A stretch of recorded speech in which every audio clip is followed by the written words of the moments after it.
We all want creative workers. We all want to be creative ourselves. We wish our kids will be creative and be assessed like that by their teachers or whoever's around them. But what is creativity? What makes us creative? Is it us winning the gene pool lottery, or is it something that can be taught? So here we go. What is creativity? Part 1.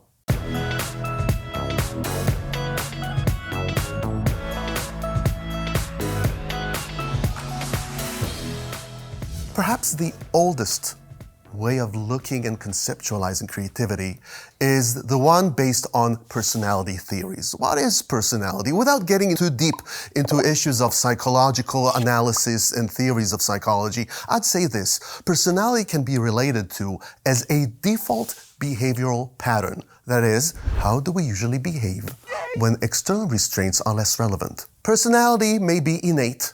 It may develop through our early years, or change through either interactions with others or events that may shape our perceptions of the world. There are different approaches and different ways of seeing and understanding personality. What's important to us here in this context is that personality is a pattern that helps us understand how people behave usually and understand their motives for behavior. This is where it becomes really important, because if we understand what makes people tick, we can either predict their behavior, modify it, intervene, educate, and so on and on. First to tackle the creativity question in modern times were the psychologists. And what they basically said is that the predisposition toward creativity is actually a personality trait. That is, some people are characterized by a tendency toward creative behavior. That is, some people, more than others or less than others, tend to behave in a creative manner across situations and time, regardless of external constraints, if you will. So, typical studies down this lane, if you will, basically try to identify highly creative persons, so leading authors, artists, etc., leaders, and look into their personality. Look into what was the characteristic that made them so outstanding, and comparing them to, well, regular Joes, if you will, people who were not so outstanding as creators, innovators, etc. So studies came up with a definitive list, if you will, of characteristics or personality traits that make up the perfect creative person. Of course, we do not have to see or expect to see all of them in one person, but the more they're evident, the more likely the person to become highly creative. Let's have a look at what they say and what they mean. First is the need for cognition.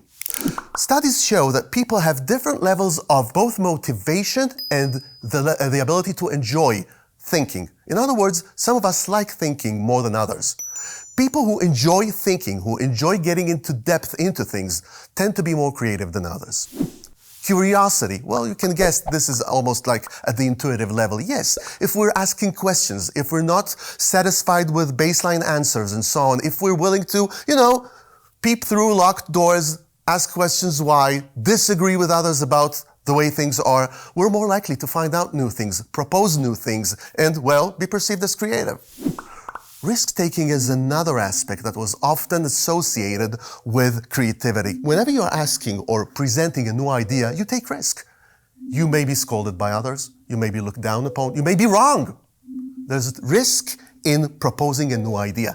There's risk in doing things differently. People who are creative are almost by definition risk-takers. Infantile personality, that's one of my favorites actually. Most psychologists claim or suggest that creative people never lost their child, or if you will, their inner child, the child within. They keep on playing with things. That playfulness, that ability to ask what if, tell yourself stories, make up alternate universes or realities. All these are the baseline, or are the stage upon which new ideas emerge and creative thinking is presented. Rejecting authority. Now that's something that most companies looking for highly creative people don't bring into consideration. Creative people don't like being ordered what to do. They would like to find their own way, their own path through whatever assignment you give them. Therefore, they tend to reject authority, say, oh, you tell me to do so, but I'll do things differently, and I'll show you that my way's better. Attention to emotions. Numerous studies have shown link between high emotional arousal and creativity. Many artists report that they create their most influential works in times of being down or at an intense high and so on. Volatile emotions might be often looked down upon in, well, industrial societies, in organizations, but for creative people, understanding one's emotions, acknowledging them, and experiencing them to the full is one of the bedrocks of creative thinking. Last but not least, critical tendency. And I think it comes in correlation with one of the other points I've mentioned before, and that's rejecting authority. That is, not accepting things at face value. You've been told something, that's nice, now I want to check it for myself. Doesn't work really. Do I believe what I'm told?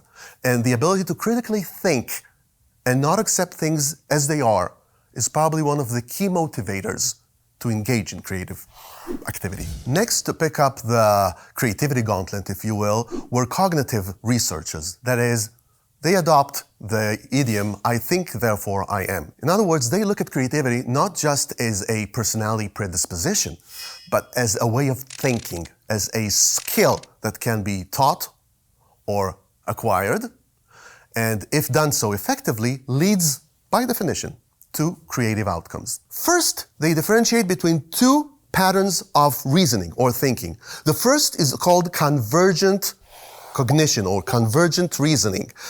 This is when we focus on a certain problem, on a certain issue, and try it again and again until we come to a solution. On the other hand, what is often referred to as divergent thinking or cognition is actually trying to access the same problem or the same issue from various angles or different points of view until a new idea on how to crack that nutshell, if you will, how to resolve the problem comes into mind. Scientists, not very surprisingly perhaps, have associated divergent reasoning, divergent thinking with higher chance of creative outcomes. They define creative outcomes on three different criteria. One is flow. How many good ideas regarding one single problem can a person come up with? The second is originality. How unique, different than the run-of-the-mill solutions are the ideas raised by the individual? And lastly, flexibility. How different or varied are the basic ideas presented? To try and experience what this kind of reasoning pattern is, I'll use a veteran test suggested by the renowned scientist Torrance, who actually was one of the most important psychologists looking into the nature of creativity and creative reasoning. This is called uses for a brick. And what you are asked to do now is look at this brick that you see right now and give yourself 2 minutes to come up with as many ideas as possible for what can be done with this brick. We'll meet again in 2 minutes and decide how to observe the results you came up with.